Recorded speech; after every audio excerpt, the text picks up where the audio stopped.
c'est quand même un coût très important. Est-ce qu'il n'y a pas d'autres enjeux ou projets plus importants à l'échelle de la ville? Ça aussi, on peut se poser la question. Il y a peut-être d'autres priorités, ne serait-ce que les transports en commun qui sont un peu difficiles sur Marseille. Bon, c'est très bien qu'il y ait le tramway qui se prolonge, mais je pense qu'il y a d'autres choses à faire, notamment des pistes cyclables un peu plus sécurisées.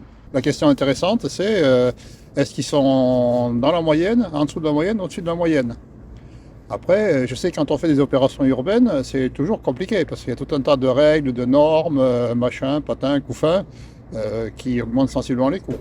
6,5 millions d'euros, c'est le nouveau prix annoncé par la ville de Marseille pour la construction de la piscine du Mucem. D'abord prévu pour l'été 2023, la municipalité veut réhabiliter le bassin entre le musée et le Fort Saint-Jean pour la baignade d'ici cet été. Le coût annoncé en octobre dernier était d'1,9 million d'euros, le budget a donc plus que triplé. Un changement dénoncé par l'opposition, notamment Didier Réau, conseiller municipal LR.